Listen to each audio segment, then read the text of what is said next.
प्रमाण है कि आज हम लोग यहाँ पे हैं। साथियों, आज बड़े दुख के साथ कभी कभी हमें बोलना पड़ता है कि दादा मरकाम जी, कहीं ना कहीं हम लोग आपके गुनाहगार हैं। आज मैं इस मंच के माध्यम से जो दादा मरकाम जी का 83वां जन्म जयंती समारोह है, उस समारोह में कहना चाहूंगा कि दादा, कहीं ना कहीं हम आपके गुनाहगार हैं। हमने आपको धोखा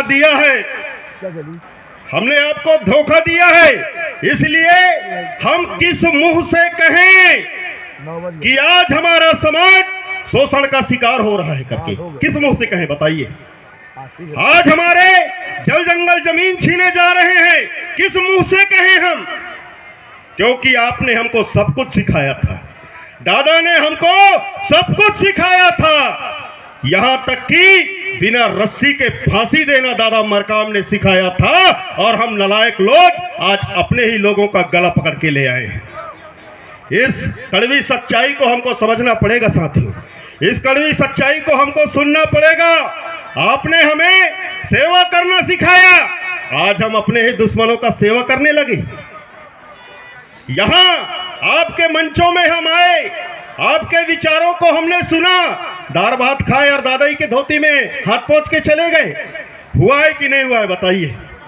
उनने क्या नहीं सिखाया हमको? उनने हमको गर्व के साथ जीना सिखाया, स्वाभिमान के साथ रहना सिखाया। अगर उनकी सीख हमारे साथ रही होती, उनकी सीख, उनकी सोच, उनकी विचार को लेकर आज हम चले होते, तो आज सशक्त गोंडवाना का निर्माण हुआ होता। साथियों, एक सशक्त गोंडवाना का निर्माण हुआ होता। दादा, मैं तो आपको ये भी माफी मांगना चाहूंगा कि जिनको ज्ञान तो था उन्हें बोलना नहीं आया, और जिनको आज बोलना आया वो वाचाल हो गए और हमारे ही दुश्मनों के दलाल हो गए। ये सच्चाई है, इस सच्चाई को हमको स्वीकारना होगा साथियों। दादा मरकाम का जो ये गोंडवाना आंदोलन था, इस आंदोलन से जो क्रांति मध्य भारत के अंदर पैदा हुई, गली गली में गोंडवाना के शेर पैदा हुए कि नहीं हुए बताइए? गली गली में गोंडवाना के शेर पैदा हुए। ये सारे शेर अगर मिलके एक साथ लड़े होते तो दादा मरकाम का खड़ गोंडवाना का जो सपना था वो सपना साकार हो गया होता साथियों। लेकिन आज हम जितने भी शेर हैं, ये शेर आपस ही में लड़ रहे हैं, इसलिए लकड़ बग्घे हमारे ऊपर राज कर रहे हैं। इस बात को हमको समझना होगा साथियों। जितने भी ये शेर थे दादा मरकाम के आंदोलन से निकलने वाले, अगर एक साथ हो गए होते तो आज गोंडवाना राज्य यहाँ पे बन गया होता। गोंडी भाषा को 8वीं अनुसूची में शामिल कर लिया गया होता और हमारे समाज के बहन बेटियां बड़े गर्व के साथ सीना तान के अपनी बात कर रहे होते, लेकिन ये नहीं हुआ।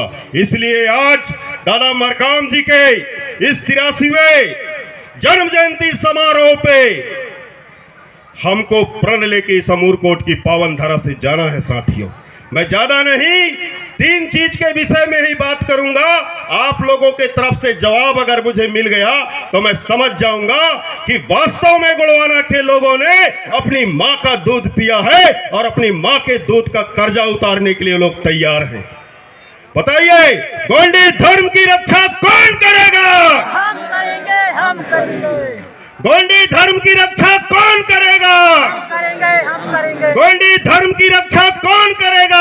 हम करेंगे। गोंडी संस्कृति की रक्षा कौन करेगा? हम करेंगे। गोंडी संस्कृति की रक्षा कौन करेगा? हम करेंगे। गोंडी संस्कृति की रक्षा कौन करेगा? हम करेंगे। गोंडी भाषा की रक्षा कौन करेगा? हम करेंगे। गोंडी भाषा की रक्षा कौन करेगा? हम करेंगे। गोंडी भाषा की रक्षा कौन करेगा?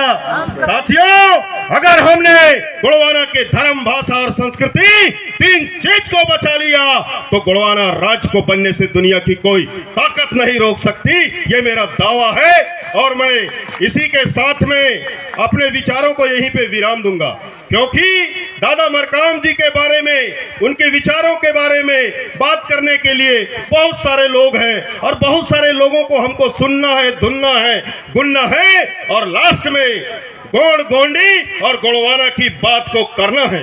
दादा BL कुर्राम जी, इतिहासकार, पुरातत्ववेदा, हमारे प्रथम चरण का जो कार्यक्रम था उस कार्यक्रम के वो अध्यक्षता कर रहे थे। मुझे याद है 17 सितंबर 2022 को उन्होंने मंडला में कहा था कि गोंडवाना के लोगों को अब मूर्ख नहीं महामूर्ख बनना पड़ेगा, किसी की नहीं सुनना है, अब सिर्फ बात करना है तो गोंड गोंडी और गोंडवाना की बात करना है। इसी के साथ मैं अपने विचारों को विराम देता हूं।